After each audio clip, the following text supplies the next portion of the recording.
بسم اللہ الرحمن الرحیم. میرا نام ڈاکٹر عظیم راجپوت ہے اور میں کنسلٹنٹ ڈائبٹالوجسٹ ہوں. ہاشمانی ہاسپٹل میں پریکٹس کرتا ہوں صبح 11 بجے سے 2 بجے تک, اور شام میں میرا اپنا ڈائبٹیز سینٹر ہے, راجپوت ڈائبٹیز سینٹر کے نام سے, جس پہ آپ گوگل پہ سرچ کریں گے تو عظیم راجپوت یا راجپوت کلینک کے نام سے آپ کو مل جائے گا. میں پچھلے 20 سالوں سے ذیابطیس کہ میں پریکٹس کر رہا ہوں, شوگر کے مریض دیکھ رہا ہوں. عام فہم میں شوگر ہم جو کہ بہت زیادہ بڑھتی جا رہی ہے ہمارے معاشرے میں. اب شوگر کیا ہے؟ شوگر جو ہے ہمارے جسم میں انسولین کی کمی, اس مقدار سے جو ہم غذا کھا رہے ہیں اور جو ہمارا لبلبا نہیں بنا رہا, جو کہ ہمارے جسم کی ضرورت کے مطابق جب آپ کی انسولین جسم نہیں بناتا جو غذا ہم کھا رہے ہیں, تو آپ کی شوگر جسم میں بڑھنا شروع ہو جاتی ہے. اب شوگر 2 طرح کی ہوتی ہے. ایک وہ شوگر جو کہ ہم جسے کہتے ہیں کہ جو کہ انسولین ڈیپینڈنٹ, یعنی وہ عموماً بچوں میں ہوتی ہے, لیکن ہر وہ مریض جو کہ کسی بھی عمر میں جا کے انسولین پر ہے اسے ہم ٹائپ 1 گریں گے یا انسولین ڈیپینڈنٹ کہیں گے. اور وہ مریض جو کہ دوا سے چل سکتا ہو اسے ہم ٹائپ 2 مریض کہتے ہیں, یا اسے ہم عام فہم میں یہ کہتے ہیں جی آپ اس کو, یہ کامن جو ہے ہمارے یہاں جو آج کل کامن آپ سمجھیں ڈائبٹیز جو ہے, جس عام فہم میں جو لوگ جسے ڈائبٹیز آپ سمجھ لیں کہ ٹائپ 1 کو ہٹا کے جو دواؤں پہ چلتا ہے. اب یہ کس وجہ سے ہوتی ہے؟ اب یہ کئی وجوہات ہیں. وجوہات ایک, ہماری آج کل جو معاشرہ ہے ہمارے یہاں ورزش ختم ہو گئی. کسی زمانے میں ہم پیدل اسکول جاتے تھے, آج ہم نے بچوں کو وین لگوا دی. کسی زمانے میں ہم بچوں کو ہر چیز سے سمجھاتے تھے کہ آپ کو یہ چیز نہیں کھانی, آج ہم خود بچوں کو کہتے ہیں بھائی یہ کولڈ ڈرنک پیو. جنک فوڈ کے اوپر چلے گئے.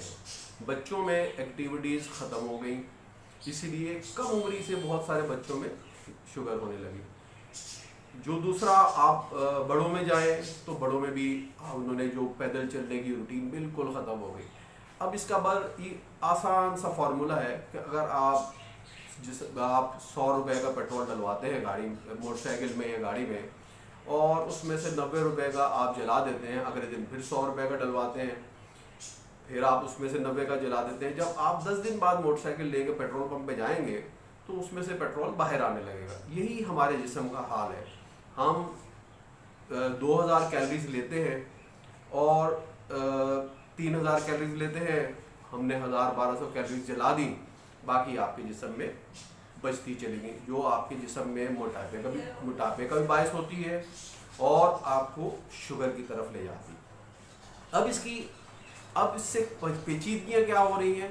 بہت ساری. ایک تو سب سے بڑا موٹاپا بہت بہت کامن ہوتا چلا جا رہا ہے, اور چھوٹی چھوٹی بچیاں بچے بھی موٹاپا. ہم وزن کیسے کم کریں؟ ارے بھائی اپنی آپ کو اپنی غذا کو خیال رکھو, اپنی ورزش کرو, روٹین دیکھو, آپ کس وقت سو کے اٹھتے ہو, کس وقت آپ اپنی پڑھائی کرتے ہو, کس وقت آپ جم جاتے ہو. ایکٹیویٹیز ختم ہو گئی ہیں.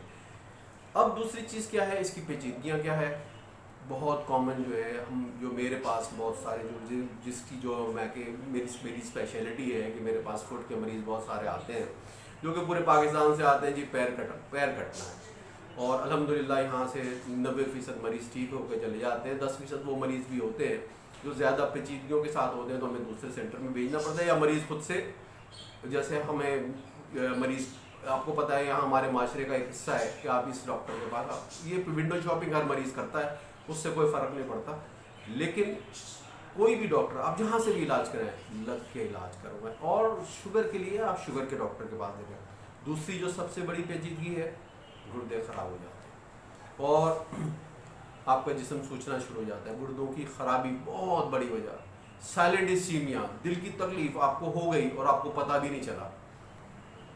اچھے بھلے سوئے تھے, اٹھے نہیں, اس لیے نہیں اٹھے ان کی شوگر کب سے بڑی ہوئی تھی, ان کا HbA1c کتنا تھا. HbA1c کیا ہے؟ 3 مہینے کی آپ کی شوگر کتنی جسم میں ہوتی ہے, ہر ہم مریض کا 3 مہینے سے 6 مہینے میں کراتے ہیں کہ اس کا HbA1c کتنا ہے. چوتھی جو اس سے بھی زیادہ خطرناک, اچانک نابینا ہو جانا, اچانک نظر کا چلا جانا, دھندلا نظر آنا. اگر آپ کی شوگر کنٹرول ہے ان ساری پیچیدگیوں سے بچ جائیں گے. ہمارے پاس بہت سارے سینکڑوں ایسے مریض ہیں، بلکہ بعض ایسے بھی مریض ہیں جب میرے پاس آئے تو ہم نے 600 500 600 پہ آئے، ہم نے انسولین شروع کروائی. آج الحمدللہ بہت سارے مریض ہیں جو کوئی دوائی نہیں لیتے، لیکن سردی گرمی ایک ایک گھنٹہ وہ سوئمنگ کرتے ہیں، ایکسرسائز کرتے ہیں. تو سب سے میرا پیغام یہی ہے کہ اتنا کھائیں جتنی آپ کو ضرورت ہو، اور اپنے متعلق سوچیے. آپ دیکھیے، آپ ایک شخص اگر اپاہج ہوتا ہے تو وہ اس سے صرف وہ اکیلا متاثر نہیں ہوتا، اس سے ریلیٹڈ تمام لوگ متاثر ہوتے ہیں، اس کے بہن بھائی، اس کے بچے، اس کے ماں باپ. اور جو اگر وہی واحد کفیل ہو گھر کا اور وہی اپاہج ہو جائے، وہی نابینا ہو جائے، اسی کے گردے خراب ہوں، ہفتے میں 3 دفعہ ڈائلسس کے لیے جانا پڑے، ہفتے میں 1 دفعہ ڈائلسس کے لیے جانا پڑے. اور پھر ہمارے آج کے معاشرے کی سب سے بڑی بدقسمت یہ ہے کہ ہمارے بچوں کے لیے، ہمارے رشتہ داروں کے لیے ہمارے پاس وقت نہیں ہے. میرے پاس بہت سارے ایسے مریض آتے ہیں جو شروع میں جب آتے ہیں تو پورا خاندان آتا ہے کہ جی ہم ان کو علاج کروائیں گے. تو جب 10 دن گزرتے ہیں تو اس کے قریبی عزیز رہ جاتے ہیں. پھر جب 1 مہینہ گزرتا ہے تو قریبی عزیز بھی کہتے ہیں ڈاکٹر صاحب ہم 2-4 دن بعد پٹی کرانے لے آئیں. تو یہ وقت یہ ہے کہ لوگوں کے پاس وقت نہیں ہے، پیسہ نہیں ہے. اور جس دور سے ہم گزر رہے ہیں، اس دور میں سب سے امپورٹنٹ چیز یہی ہے کہ آپ کے پاس آپ کی انکم کتنی ہے. ہم مریض کو 2 دوائیاں لکھتے ہیں، مریض افورڈ نہیں کر سکتا، تو دوائی کھانے سے بہتر نہیں کہ ہم اپنی شوگر کو خود سے کنٹرول کریں. خود سے کیسے کنٹرول کریں؟ اچھی واک کریں، پرہیز کریں. ٹینشن ہمارے معاشرے میں بہت زیادہ ہے، یہ بھی ایک بڑی وجہ ہے ذیابیطس کے ہونے کی. بہت شکریہ.